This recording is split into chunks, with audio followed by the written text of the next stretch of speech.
And welcome to Context and Clarity Live, where every week we bring to you a live conversation. That's why we call it live, with a special guest who has something to say about the things that matter most to you, the architect, no matter what your context is. And we have a wide range of guests. We have over the course of 3 years now, we've had a wide range of guests that talk about everything from project management to invoicing to mindset to who knows what, maybe even leadership or pipeline.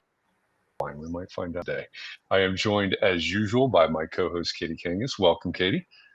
Good to be here. Thanks, Jeff. It's great to have you here. Mhm. We're in different. Well, I'm in a different location today. We'll get into that in a minute. But I see over in our comments section there that Mark Arlo-Page is joining us. Says Happy Tuesday. My guest is Mark Carolina today. Welcome, Mark.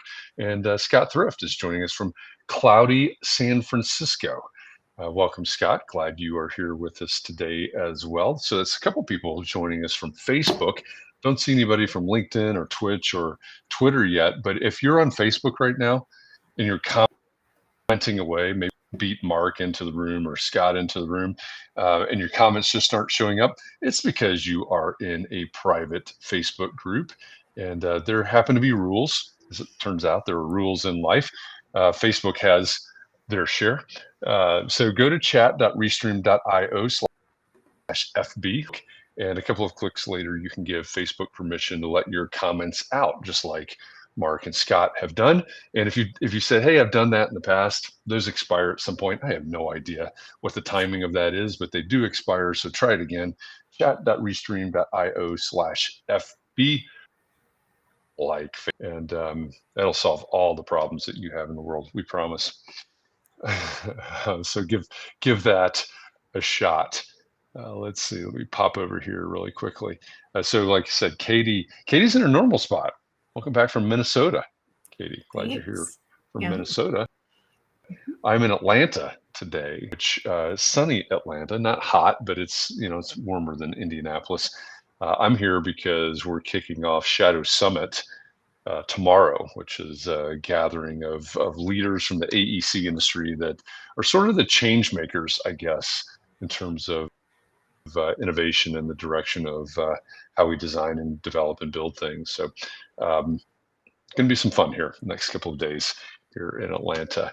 And our guest today is he's tipping us towards the right side. Is that right? The right side, the east side of the country. So it's good that Scott is balancing us out on the west coast there.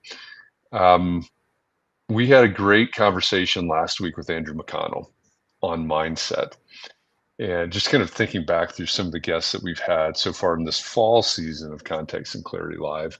A lot of really great conversations, mindset, leadership, different business models for architecture. And I'm glad that we're going to sort of keep this trend going about really, I think, focusing on the future of practice and the future of the profession. So we'll jump into that in just a minute. Mark Enns is joining us. Hi, Mark. He says, so there's a blue sky in OC in California, but it's cloudy in San Francisco. That actually seems normal to me, I guess. That sounds about right. So welcome, Mark. Glad you're here as well, and everybody else that's joining us. Katie, I feel like I'm forgetting something. What am I, if anything, what am I forgetting? Oh gosh. I don't know. I don't know any way to prepare people for the conversation that's about to happen. You two in the green room. It's a force to be reckoned with. This is going to be So fun. yeah. Everybody give Katie some love because she didn't know what she was walking into here today. I've known our guest I'll introduce him here for just a minute. I've known him for quite a while. I'm sure we'll get into some of that right now, but this is going to be a fun conversation today. I'll just leave it at that. And sorry, Katie. I'm here through the ride. Yeah, hang on. Hang on. This is going to be fun. Let me just introduce our guest. He is a leadership and mentorship expert. He recognizes that the pipeline to the profession of architecture might be broken or at least leaking, maybe. He's a member of the AIA College of Fellows. I figured it was safer to say it that way.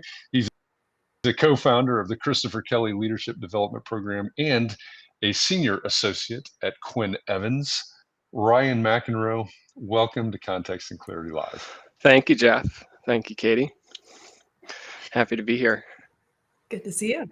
Glad that you're here. And we'll give Kate this too far off the rails. So Katie, you don't know this, but Ryan and I met, I don't know how many years ago now, because I was in charge of bringing leadership development, whatever that meant, to AIA Indiana. I did a lot of searching, came across Christopher Kelley Leadership Development Program, which, as I mentioned in the intro, Ryan is one of the co-founders of, and eventually we implemented CKLDP.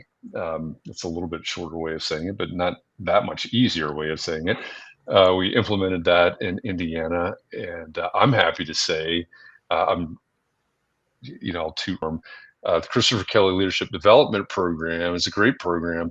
I saw it sort of as, in a way, coming from my charge and my point of view, sort of as leadership development, architecture, leadership, and development in a box, because they have created this system. They systematized leadership development in a fantastic way that allowed it to propagate across the country. And I'm sure Ryan will speak to where all CKLDP is being implemented now, but it's spreading across the country. It's very successful in Indiana, where I usually today. But so first of all, thanks, Ryan. It's great to meet you all those years ago, and great to work with you across all these years to bring more and better leadership development to the less experienced, I'll say, in our. Thanks for being here. Thanks for CKLDP, and I'm looking forward to jumping into a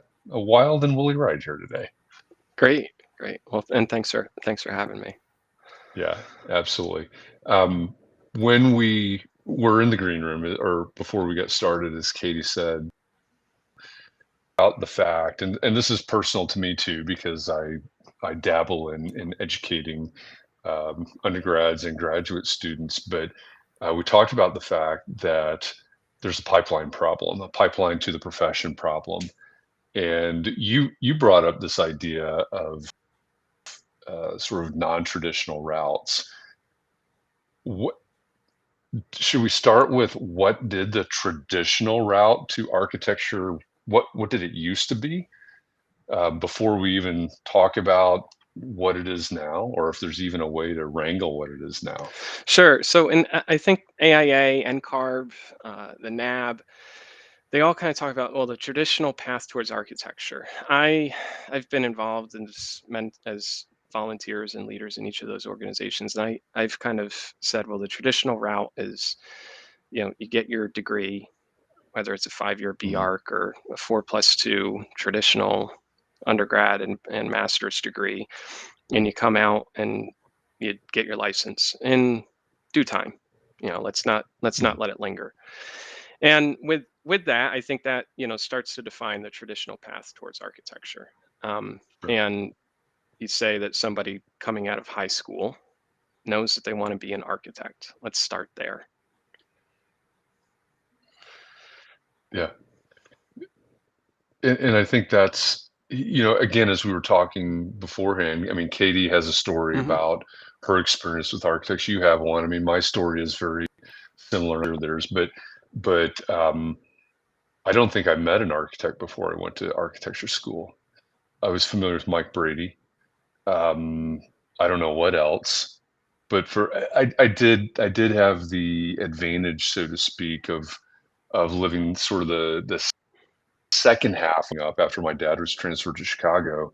I was surrounded by Frank Lloyd Wright, and I had a mom that's a lifelong learner, and she took us to all of the things, but all of the Frank Lloyd Wright properties. I guess Frank Lloyd Wright design huge influence on me, but a lot of people are not exposed to architecture, maybe with a big A, not an architect as a professional. So how do we even get there? How are we inspired to get into that pipeline, I guess, as we're calling it at this point? Yeah. And so I'll comment here. I'll paraphrase because I'm sure she said it a lot better than I did. But Michelle Obama, right after Barack's term had come to a conclusion, it was that following summer at the AIA conference, Michelle Obama was a speaker. And the one piece that really struck a chord with me was, how do you know you want to be an architect if you've never known one? Mhm. And she was specifically speaking to the Black community and those underserved and how they don't even know it exists as a profession. And then you lump in engineering and construction, it's the whole AEC, but specifically architecture. Like, how do you know you want to be one if you don't know anybody? My aunt, my Mhm. uncle, my cousin, nobody in my family. How am I supposed to know that that's what I want to be? And that is certainly a particular layer of the profession that uh, from a diversity standpoint that I think has a lot of attention, rightly so. We've been serving, I think the industry, Noma knows the numbers really well, but I think for the past 50 years, it's been 2% of licensed architects are people of color, which is just like, how has that not changed? Mhm. And I think the profession, myself included, it's like, that's not a representation of our society. And I think that's why there's so much urge to change it for the better Yeah. so that we actually represent the people, the clients, the communities that we have in our society. So it's not there's no magic number out there. I think the magic number is that you as a firm should be practicing and look like the society in which you serve. So if Mhm. you're a small shop in, you know, the Dakotas, then that's one look. And if you're a big firm in New York City, that's another look. But I think the point is that there's the correct mix of people in the profession that are actually working and serving society. And this gets to pipeline, so it gets to understanding as a high school student or before that this is what I want to do the rest of my life.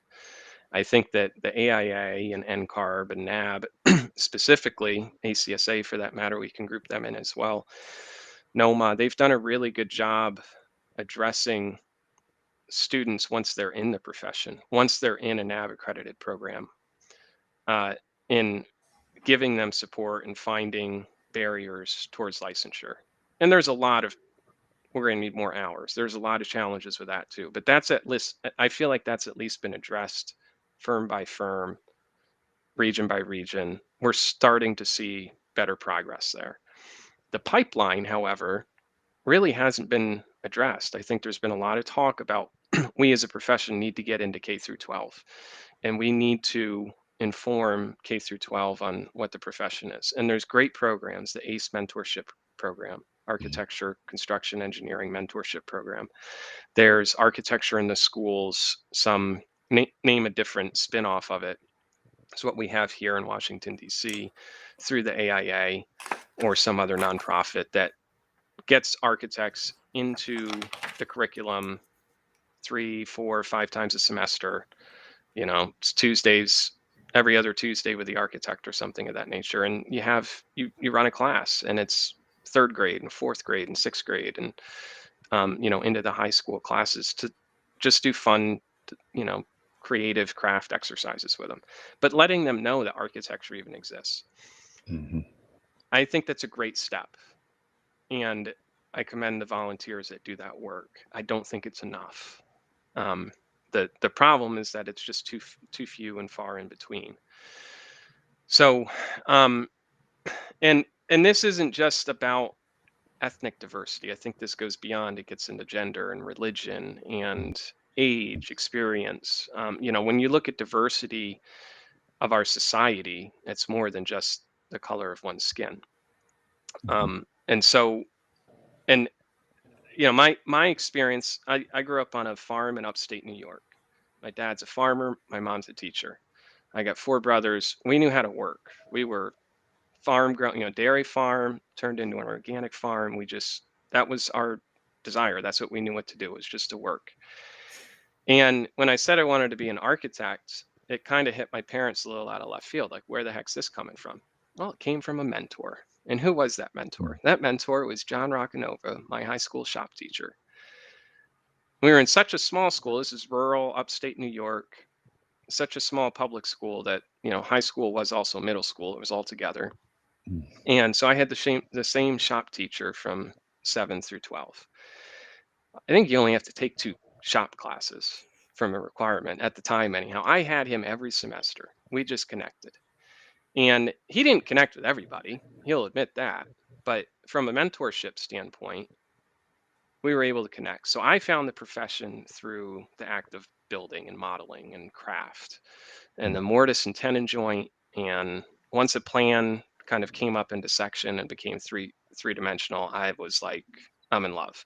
He didn't know one thing or another about the profession though.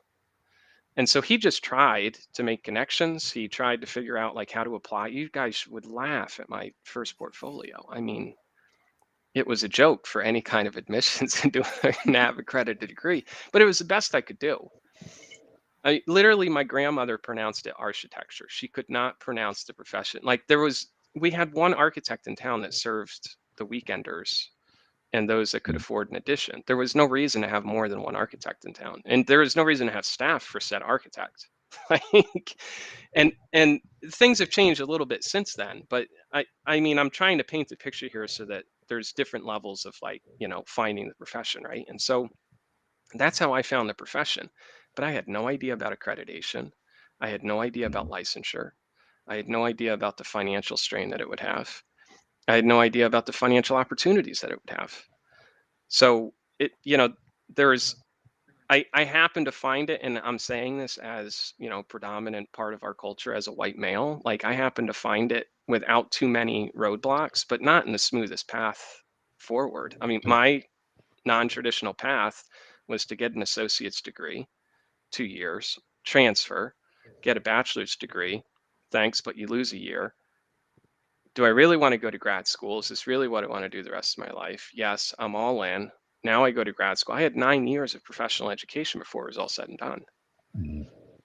And so I found my path, and I'm really happy with the decisions I've made. And it's always easier to look back and say, what could I have done differently? But, one side of me says I wouldn't change anything because I would have never met Jeff.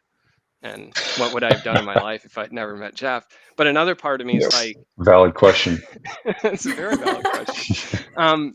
But another part of me is like, oh, if I could have just looked at the financials, I would have taken this path. Or if I could have just looked at, the career end goals and, how much money I might make, I may have taken a different path. And so I'm very thankful for the path that I have had, but I feel like being informed would have let me make some decisions instead of having them just fall in my plate. Yeah. Yeah. Katie, I know you mentioned that you had met maybe one architect before you went to grad school. I did. So I was able to shadow the architect who was designing my uncle's house, which was a mansion. But my exposure actually came from my uncle and my papa, my grandpa, who built over 100 houses together. And being able to walk those houses and Prevoke woods was great in high school, and architectural drafting in high school was where it all fell together. I'm like, if I can hand draw for the rest of my life, that'd be great. And the architect I shadowed for a couple hours one day in 7th grade, she hand drew everything. And she had one other woman working for her who was her CAD, did AutoCAD. So it was so fun to walk a project with her. And then I was just set. I'm like, okay, I'll just do this. But yeah, you just get that idea in mind. But it's hard to imagine what barriers people face. So have you talked with folks about that, Ryan, about whether it is a long path? And along that path, I had 7.5, 8 years of education because my mom was insistent that I would change my mind. So she's like, go get a liberal arts degree in art. And I chose art and art history because I saw a path through a local university to do a 3+ program. And so that was my slow and steady path, but I took slow steps towards it. And I imagined a lot of different careers along the way, but architecture was always where it's at. Yeah. And I think that sort of, how do you talk about that kind of visionary career choice, that you have to have that long vision? It's not going to pay off for a while, but if you're willing to put the legwork in, it's gonna be there for you. Yeah. Well, and so one of the barriers that I think still is very much a part of the profession is licensure. And but before you even get to there is like getting into school and figuring out which school to go to. And I know that there's a lot of resources out there for that. Well, at least more. I'm aware of those resources now that I wasn't at the time. So Right. Yeah. any opportunity I get with a high school student, and we host a lot of students at Quinn Evans, both architecture students that are working towards internship and AXP hours, as well as just folks that are interested in the profession. And I'll take them aside. We'll go have coffee or a hot chocolate because they don't even like drink coffee yet. And we'll and we'll talk about just like, these are the things I wish I knew. I only got you for 60 minutes. These are the things I wish I knew. I wish I knew the difference in whether or not it mattered between an M arc and a B arc, and what is accreditation. Um, and I'll loosely put that in, if you're ever going to practice in academia, you should have an M arc. But if you really already know that you just want to be licensed, a B arc is more than enough. Like, you can go do that. It's not that one's better than the other. And I think maybe even like a decade or 20 years ago, like, it really was like frowned upon to have a B arc. But I don't know. I'm glad that it didn't like stick, because it's clear that there's a reason for it in the profession. Um, you talk about, you know, equity and just having more than one pathway. Like, that's a great opportunity to have more than one pathway. The other, of course, is licensure and the hurdles towards licensure, and whether or not a firm is going to support their staff in time off and paying for the exams and study material and just getting over that hurdle.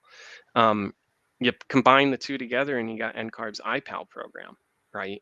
Mhm. Where, even when schools are thinking about starting an accredited degree, I where I'll dabble with the volunteering with NAB, and I'm like, have you considered an IPAL program? I'm not saying IPAL is right for everybody, but if you're a program that's focused on graduating students that are ready to work in the profession, IPAL might be a pretty good opportunity for the integrated path towards licensure.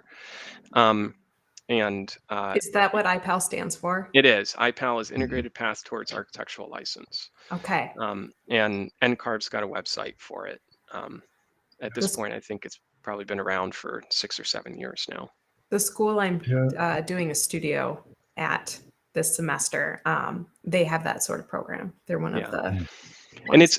it's usually like one or two students, and it's not that every student that graduates from that program needs to go through the IPAL program. It's usually one or two Mm. students a year, Mhm. um, at least the programs that I'm familiar with. Um, but it's kind of taken the co-op program that so many schools have had for a long time, where they integrate experience through their education, and it just formalizes it a little bit more Mhm. and has state approval so you can take your exams before you technically have your degree. Yeah. Yeah. Yeah. So I teach at Ball State, and we have IPAL, and I don't, I'm not plugged in with IPAL. That's not part of my curriculum. How many students are actually enrolled in that program? But it is a relatively small number. There are some that are successful in, I shouldn't say it, it's not great marketing.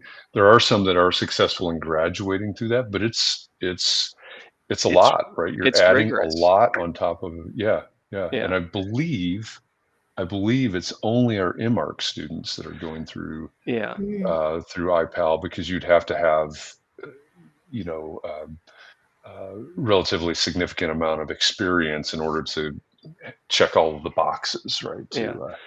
To be able to do And that. and so, I mean, like, this is my issue with IPAL. You got to know, 18, you're out of high school, I want to be an architect. Mhm.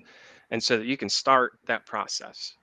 And I think it's great for those that do know, but for those that don't know, it's just that much later that you're able to, finally Mhm. get engaged. And you think about, here's another the 3+ programs, or those non-traditional students that we all went to school with at this point, that went and got a bachelor's degree in something, anything, and then said, actually, no, I want to do architecture. And they come in to a master's program to get their MArch. And it's this intense, 3+ years of education. And they're as like sought after as anybody else in the profession at this point, because they're not just like pigeonholed into like, I am architect. It's like, no, there are people in society that we need to be designing for, right? Like, I am robot that can operate the Revit machine. Like they come to the profession in such a different perspective that I think is like critical to the success of the profession. And so again, it's a great opportunity. It's a great avenue for quote unquote non-traditional students, someone who isn't 18 and decides what they want to do with the rest of their life. I mean, I'd say it jokingly, but it's who the heck knows what they want to do when they're 18. So I think for programs to be able to offer that as an avenue towards licensure, because ultimately, first you got to have the degree and then towards licensure, and great if you can loop it all together with iPal. There's also, I think these programs also tend to support folks that have already been working. So even if they do have a accredited or they have a bachelor's degree in art, architecture, engineering, what have you, and they're just working, and then they're like, well, I got a family, I got income, I got debt, I still want to get my degree, but it's I feel like I'm late. And so here's an opportunity for those to still be part of the profession and be a meaningful part of the profession, to have a really good voice in the profession. Towards the age gap, who's the oldest person you've known to go through and get their license? Just so people know when it's not too late. The oldest person that I know, he probably got his license when he was 52. Yeah. Early 50s. Yeah. And so that, I don't know. I feel like he got his degree earlier on, and he just took a long time to get his license. Not unheard of. I think a lot of people are doing it in their 40s still. But NCARB just came out with some numbers. I just got like flooded with NCARB emails last week, but they were like emails I actually opened for a change. Don't tell NCARB. But they had a lot of their reports that they were commenting on, and one of the, I think it's common to hear that people kind of have biases towards folks that aren't passing their exams, and it's like, oh, what's taking them so long? But one of the big biases is actually for age and not having passed your exam. They, how they do all these surveys all the time, right? Yeah. So they survey whoever answers them, but they came back with like a surprising fact that there's a big age bias, that if you're not licensed and you're past a certain age, I don't know what age it is, that there's a bias in the workforce, that, I don't know, you're not smart enough or capable or something. I mean, I know that there's people that are more than capable of doing my job that don't have their license.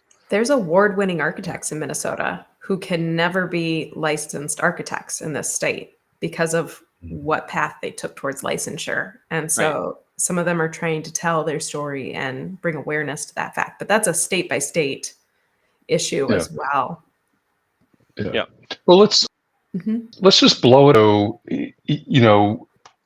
That's a really interesting fact, Katie. And I know there are people in the Entree Architect community that, not in Minnesota, that have the exact same situation. And something you just said, Ryan, about someone that's older than you, that's or as talented, I forget exactly how you said it, but they're not licensed, but they could do your job. So here's a question. And as someone who teaches classes in the university and is a professional pot stirrer, I have people cringe at this statement a lot, or this question a lot. Does everyone in the profession, does everyone that goes to architecture school need to be licensed? As a profession, Sure. And we can set this up. You walk into the doctor's office, right? That's the age-old argument, Yep. Does everybody need to be licensed? Yeah. Hmm. So I'm going to answer this twofold, because it's like Yeah. in DC, it's always politics season. So as a true politician, Yeah. um, As someone I, that's effed. yeah, Go ahead. so I feel like it's both, but this is why. So I do not feel that everyone who graduates from an architecture degree needs to be licensed. Mhm. I don't feel academics need to be licensed. I serve on more than enough NAB visits to know that that could be a bad thing if all academics are actually licensed. But Sure. Yeah. I and the degree, I think, is such a broad degree, whether it's accredited or Mhm. not, that it sets you up for a really good foundation to just be a good problem solver. Yeah, sure. I do feel that anyone working in the profession, it should be licensed. I also Okay. do feel that there's a huge roadblock allowing that to happen. Mhm. I don't think it should take even the average, whatever NCARB says it is now, 3, 4, 5, 6 years after graduation that someone's licensed, average. I think it should be more along the lines of law, medical, that you come out of school, you do your bar, you do your residency, you're licensed. It's shortly Mhm. thereafter that you are licensed. And I know other countries handle it differently. Just because you graduate, Mhm. you're now licensed, and I Yep. maybe that's a solution, maybe it's not. But IPAL might be a way to get us there, but I don't think IPAL is right for everybody. Um, No. because there's half the students that we go to school with that end up, I say half. Someone can correct me on the actual number, but not everybody that graduates from an architecture program goes into the profession to practice architecture, and I think Right. that's okay. So back to the leaky pipe in Yeah. the pipeline. Hmm. I've actually seen it as kind of a good thing that there's people who find a value in architecture who are infiltrating other fields with this Yes. mindset, with this training, and that generationally, as they Yes. grow in their leadership positions in these adjacent industries, in these adjacent materials, companies, all these other things, that they are growing in that leadership sense with this value of architecture, whether or not they themselves became architects. Yep. I fully support the leaky pipe. Not in my house. I hate them. I'm dealing with them. But the leaky pipe, and I'm going to pick on a good friend of mine in just a hot minute here, on why the leaky pipe is really important for policy. I do think there's a challenge that we still have in filling the pipeline, Hmm. in letting all of society know that the practice of architecture exists. The leaky pipe is great. We want people who understand what architecture is to be our clients. We want them to be on the developer side. We want them to be on the contractor side. We want them to be on the public sector side. We want them to be advocates for good design and important design. And you learn all that in school. You learn the importance of designing for community. So whether or not you go and get your license or not, I think we want people educated in architecture in society.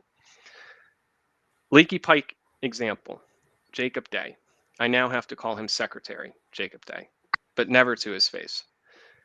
He was a classmate. He was a classmate of mine. We went through AIS together. He was AIS president in 04, 05 when I was a national quad director. Graduate of University of Maryland.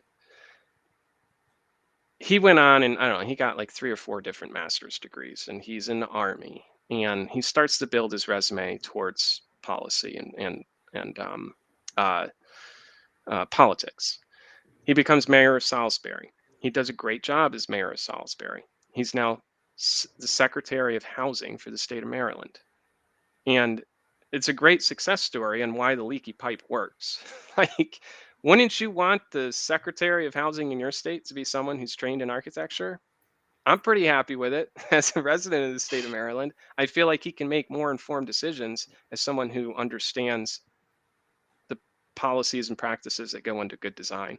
And he's knowledgeable enough to know if something that's put on the table is, worthwhile or not. And at this point, he's kind of dealt with enough of the politics behind things and the red tape that he understands where some of those sticky situations are.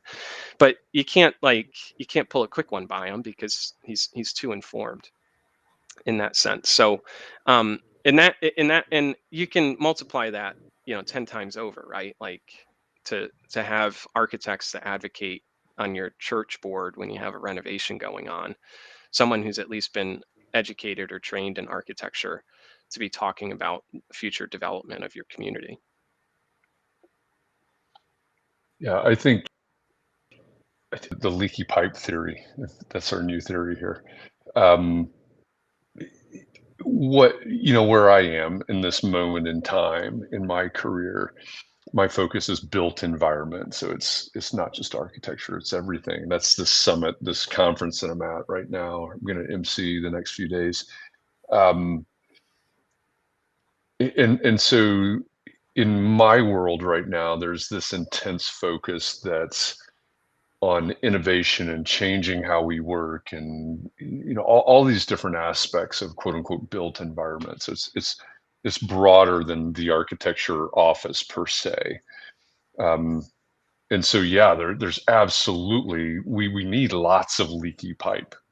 The incubator cohort that I'm running right now, I think all of the startup founders but one have a background in architecture, and they're developing software, and they're developing all these different solutions that impact the profession and beyond. I think one of the reasons to ask the question about licensure is also accessibility. Um, when again, I think the example that's almost always pointed to is the doctor's office. I go to the doctor's office and I encounter 12 people from the time I walk in the door till the time I walk out of the door, and only one of them is a doctor, right? That's an actual MD. We have nurse practitioners and radiologists and whatever all those roles are. And so, that's often equated to the profession of architecture. Well, you've got people that are doing Revit, and you've got people that are writing specifications, and you've got people, whatever and whatever and whatever and whatever. So then the question is, well, and I asked my undergrads this last semester. I haven't asked this semester yet, but what do you want to do? And very few of them, and this actually surprised me a little bit. It's like 75% of them were not that interested in the traditional role of architecture. What are you interested in, right? And some of them building envelope designs, and a lot of them have mad digital skills, so that renderings and the other visualization tools and things like that. But and again, they're undergrads. They're 4 years into their education, so they're still figuring it out. I guess I would argue that many of us are still figuring it out a whole lot of years after we've graduated. But I was surprised at how they're looking at niches and how they're looking at these different specific roles that are within the profession, even in the offices, in an architecture office many times, but not as interested in whatever a traditional role of architecture is. I guess that question too is, what is a traditional architecture role?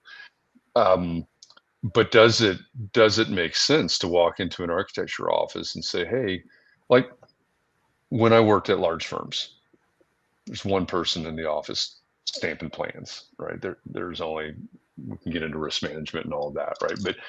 But there's one person stamping. So does everybody in the office really need to be licensed, or is there an opportunity for somebody that that has an interest in construction that says, hey, I can work on the CA side, or I can I can write specifications or whatever, without having to go through the licensure process, take on debt, et cetera. I mean, there's this, it's a big ball, as you've already identified, but that's why I think that one of the reasons I think that question is important, because is it an issue of access to the profession, understanding limitations,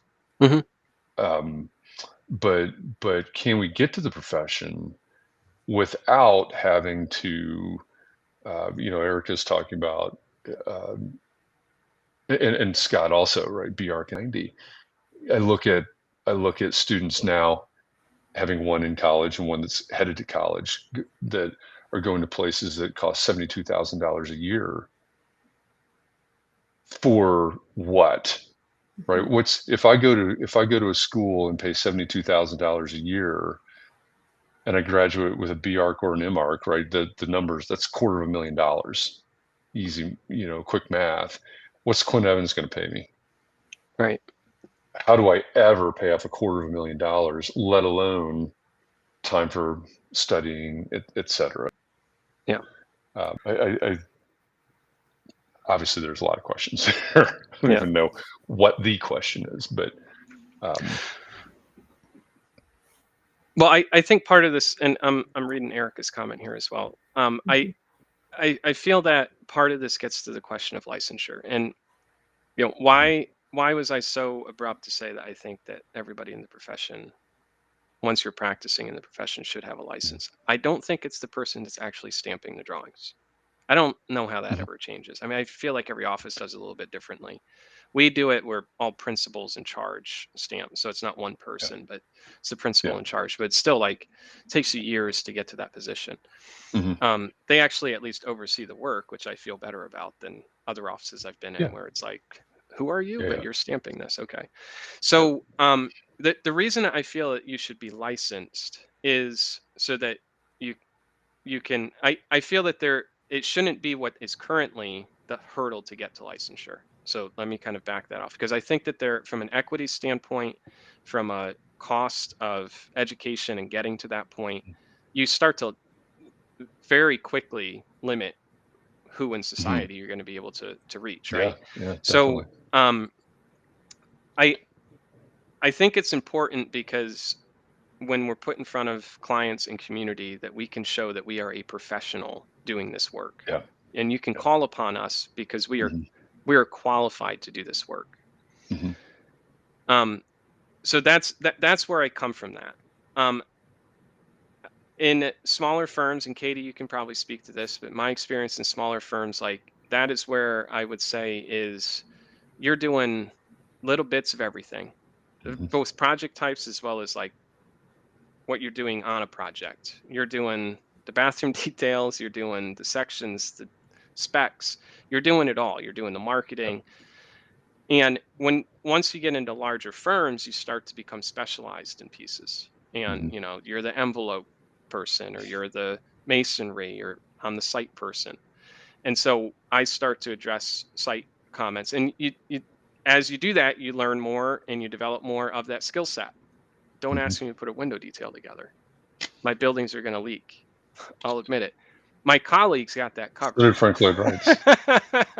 So, but I'm not going to be asked to look at those specs in any great detail. And I'm not going to be asked to look at those details in any great detail.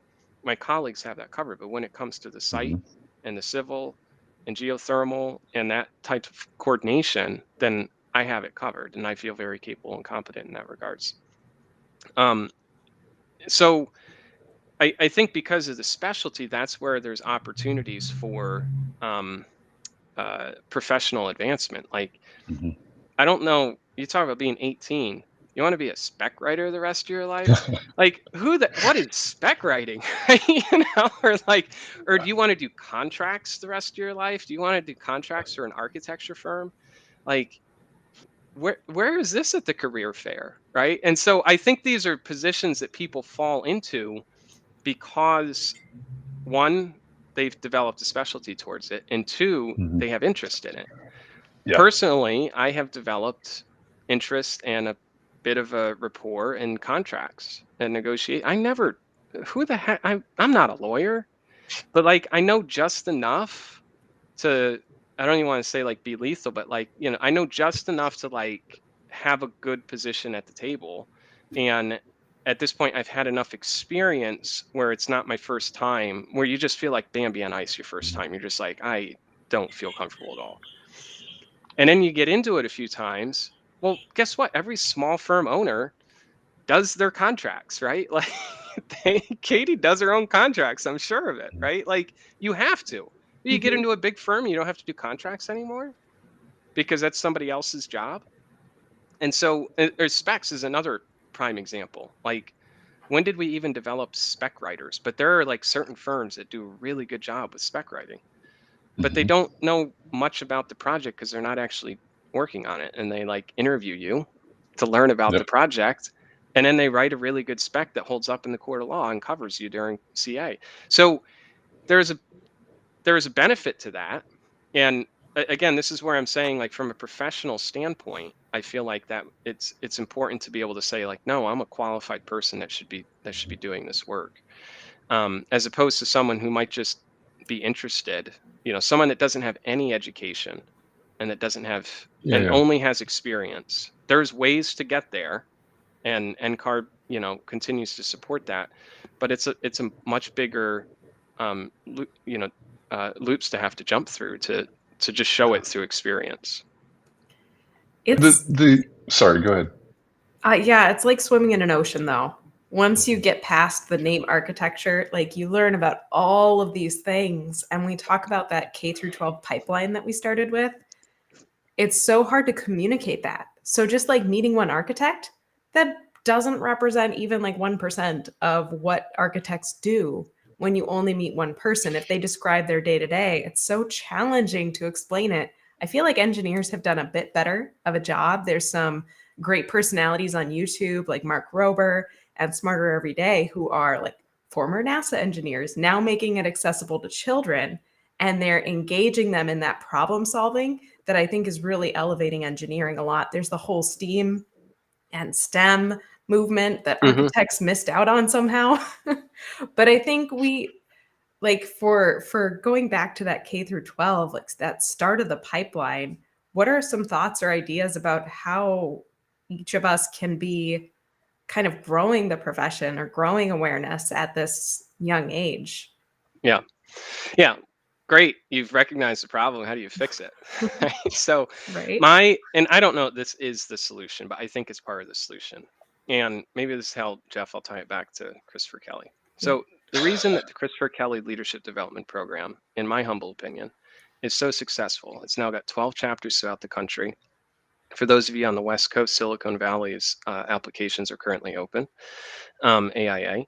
Uh, the there's over 800 alumni over 10 years now, and like, this is leadership development for young architects, emerging professionals, to just learn the basics about firm leadership and institute professional leadership and civic and community leadership, just like the 101, how to be a good leader. We all have it in us.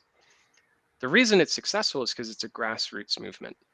AIA National, again, a couple weeks ago, Ryan, would you be interested in making this an AIA National program? No, because then it's going to cost 3 times as much. I say it jokingly, but it's probably true. And it's going to it's going to come down from this like mothership approach, and it's going to be forced. And it's in 3 years, it's not going to be a program anymore. The reason the program works so well is because it's grassroots bottom up. And I'm a big fan of grassroots bottom up. If we can infiltrate that into the US government, I think we'd be in a great position. But how do we fix the pipeline in the profession? From a grassroots movement. And this is where myself and all of us as folks in the profession, don't let another K through 12 student go by without talking to them about the profession. It can be 30 seconds. Have you thought about architecture? At my wife's cousin's family reunion thing that we did in Florida, the son of one of them thought about engineering. So we were shooting hoops. He was shooting a lot better than I was, out in the park, talking to him about the profession. He was really interested in one school because that's where his parents went. So there's more than one school.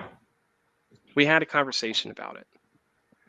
You know, he's since reached back out and asked for more information. He wanted to go into engineering. And I'm not saying you got to go into architecture, and I don't know that he will. But he at least now is informed that architecture even exists, because he just thought engineering was what gets things built. And his reason was because it was going to, make financial matters that much better. And I was like, well, maybe and maybe not. Like, you can make a living, but don't do it for that reason, because you're not going to enjoy the rest of your life if that's the only reason you're doing it. So I think if each of us can, talk to those students. And, and it certainly creeps into college students as well, but I think particularly the K through 12 students, open our doors for shadow days, for shadow weeks. And I I of all people know like how much time goes into hosting those people. Like it's not let me just swing it and make it happen to make it an enjoyable experience. And who can I pawn this off on? But maybe you can pawn it off on somebody else in your office. But at least like give them an hour, because in 30 to 60 minutes you can get a lot out that just gives them enough crumbles to follow. I wish I had 30 to 60 minutes of somebody telling me about accreditation and telling me about licensure at the very least. I learned about what an architect did. I had a shadow day as well, Katie, similar experience. But it was so like, oh, every day is different. Yeah. And I just wish that instead of the every day is different on a job site for some rich person's third home, that it could have been 30 minutes just talking about here's some resources to look into. I think I've loved what our architecture and schools committee has done locally, like being available to do things for Girl Scout or Boy Scout troops. And they have an activity of here's something you can build in cardboard. I know my own kids, when we moved, I gave them just like 10 boxes and they built something, and maybe scissors too early. But it's fun to just give them space to create and explore. But I also see it in schools and at county fairs. If your AIA component has a fair at a county booth, it's a great way to like bring models or bring something to reach different parts of the population. Yeah, that's a great grow idea. that awareness. Yeah. I think that grassroots is right on. There will be some that will watch this. Maybe we're watching now. Maybe we're watching or listening later that will complain about AIA. And this is not an AIA commercial, nor is it AIA bashing, but that isn't going to do it, right? You think about K-12, take middle schoolers, just cut it right in the middle and go, we're going to talk to middle schoolers. How many middle schoolers want to hear from a big organization about anything? Not a single one, right? They're going to run the other direction. And it's just like, and I hear this comment fairly often, oh, AIA ought to be doing more to talk about the value of architects. And I've heard people say, oh, AIA ought to be putting together case studies that I can use for my marketing. And this is a tangent, but seriously, you want to give a potential client a case put together by a national organization instead of one that's your own project and your own client? That isn't going to work. That's not what you want at all. You have to take responsibility for your work and your marketing and your clients, and that's different. But I think also when it comes to taking the message, we've done a horrible job as a profession of telling the story. It's a complicated story, right? And also, so I'm 2 blocks from Georgia Tech's incubator over here, and so I'm surrounded by these like uber smart engineers and stuff. I also know that many of them, when they say engineer, somebody thinks they've got this picture of an engineer. It's like, oh no, I'm a different kind of engineer. They've got something similar going on, right? But there is, I think, a more cohesive story about what engineers do. Maybe I'm wrong about that, but I think we need to be telling the story better, and I think we also need to be talking a lot more. Maybe wrapping this back to the impact on society, right? If I'm in this neighborhood, what's an architect on this neighborhood? Has there ever been an impact of an architect on this neighborhood? What could an architect do in this neighborhood? And like you said, Ryan, that might be something to do with the ground, right? It might be something to do with site. It might be something that's vertical. Who knows, right? It might be zoning, which probably we use the term zoning. We should use something more understandable, more relatable. But I think it does come down to some personal responsibility for all of us. You're Scott's talking about the merit badge in Boy Scouts example, right? It's going to take everybody, being able to tell their individual story, and your path, right? How in the world? I love the ACE mentorship program because I know about it because it was in my kids' school. Neither one of them is even leaning towards architecture, which is perfectly fine. But I do know the impact that ACE has in their high school, and it's similar to what you've been talking about. We need people in the schools, um, opening kids' eyes to the fact that this exists and it's possible. Yeah. There's a lot of other questions there, as are a lot have been identified in the comments and in our conversation. But I agree with you. I think it starts down there. I love Jessica saying the spark. When you find your spark for architecture, that really resonates. Yep.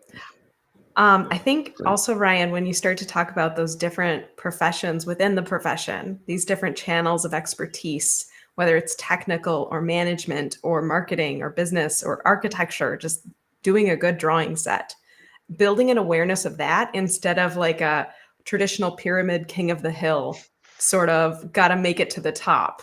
I think that will also help broaden and strengthen the profession because it elevates different skill sets that different people bring from diverse backgrounds. Yeah, absolutely. And again, why I think the degree is so helpful, that it, like, you could make a firm out of a cohort of students at a program, right? Like, they're diverse enough that you're going to have one that really rises as a designer, one that really does well technically, one that is really interested in the business side of things. And that's why I think that leaky pipeline's good. Let them out, let them go. But it's also, part of, how the education provides a really broad problem solving degree. Yeah. Agreed. Yeah, I think I tell my students that, there's basically three valuable things for school, and a couple of them you could argue are similar or the same, but one is critical thinking, one is design thinking, and well, I mean, it all kind of feeds into what you're saying, into problem solving, and you can do a lot of things, and it's cliche, but you can change the world. We need more of that, whether it is in architecture or it's in politics or it's in whatever. I get excited when students are thinking broader than traditional architecture, because I know, right, it's these things that we complain about, on the architecture side. Think of how that could change if someone with this, like you were saying, the Secretary of Housing, think about how that could change if someone with this education went out and was working it from the other side. Erica was talking about being on the client side. She had different comments about that, and the reality, the cost and the earning on the client side, which we'll just have to have another one of these conversations to address some of those. But Ryan, I really appreciate you coming and talking about this pipeline problem, and we need to keep talking about it and working towards a solution to it. As I can report, I've seen articles about this, and I know the impact of it at Ball State, where I teach. Class sizes are getting larger. The four classes that are in the school, the College of Architecture and Planning at Ball State right now, are subsequently larger. So they are getting larger. Now, where those students go, who knows? But we are seeing, at least right now, an influx of students in one school. I don't know if that's, I've read articles that say it's beyond one school, but we'll see how that goes. Yeah. Thank you for having me. We've only scratched the surface. Great to have you here. Yeah. It's been good. Thanks, Ryan. Yeah, it's great to have you here. And yeah, not one jab at the mustache. That was you. That was all you. Yeah. It would have been a boring drinking game. Right? Mm-hmm. Yeah. Well, we stayed sober. That's probably a good. But yeah, Ryan, I appreciate you coming again. Thanks for everything that you do. Not only these conversations, but with CKLDP and everything else that you're involved in. You're truly making a difference, and that's reflected in a lot of the recognition that you have received, being effed and whatnot. But had to get it in there. Um, but yeah, thanks for joining us. And I think we need to have you back because there are even just on this one topic, there are different directions to take this conversation. Certainly, this is a big one, big yarn to unravel here. So thanks for doing this, and to all of you that are out there in the audience, either live now or in some time shifted manner. Thanks for listening.